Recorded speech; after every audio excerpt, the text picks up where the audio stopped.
ঘোষণা করা হবে। ঘোষণা করা হলে আপনারা ক্রমান্বয়ে বিষয় করতে পারবেন। করছেন আপনাদের বিনীতভাবে অনুরোধ করছি, আপনারা একটু সরে দাঁড়ান। আপনাদের নাম ঘোষণা করা হবে, তখন আপনার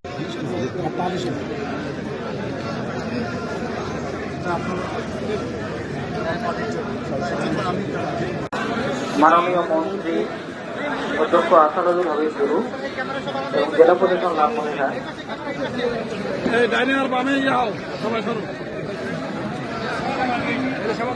এই মুহূর্তে মাননীয় মন্ত্রী অধ্যক্ষ আসাদুল হাবিব গুরু, মাননীয় মন্ত্রী ত্রাণ ও বিএনপি নেতৃবৃন্দের জেলা বিএনপির পরপরই ফুল দিয়ে শ্রদ্ধার্ঘ্য নিবেদন করবেন সদর বিএনপি লালমনিরহাট, সদর বিএনপির সভাপতি সাধারণ সম্পাদক, পৌর বিএনপি লালমনিরহাট। তারা আঞ্চলিক ভাষায় কথা বলতে স্বাচ্ছন্দ্য বোধ করে। বিশেষ করে আমরা তো আমাদের অঞ্চলের লোকরা আঞ্চলিক ভাষাতেই ব্যবহার করি।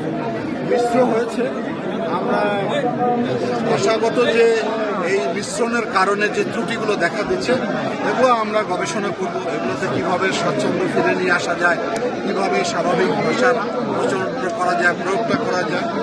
আর আমাদের বিভিন্ন জাতিগোষ্ঠী তো বাংলাদেশে আছে, সেই জন্য তো জাতীয়তাবাদ হবে।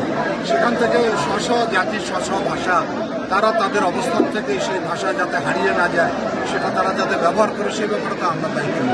ভাষাগুলোতে বেশিরভাগ হচ্ছে কি আমাদের সঙ্গীতের উপরে আঞ্চলিক ভাষাগুলো চলে, যেমন জারি, শাড়ি, ভাটিয়ালি, আমাদের ভাওয়াইয়া, এগুলো বিভিন্ন অঞ্চল ভিত্তিক কিন্তু আছে এবং সেগুলোর ক্ষেত্রে হয়তো আমাদের জাতীয়ভাবে আরও গবেষণা করতে হবে। যেমন আমাদের দেশ থেকে ইতিমধ্যে অনেক কিছু হারিয়ে গেছে, অনেক প্রজাতির গাছ হারিয়েছে, মাছ হারিয়েছে।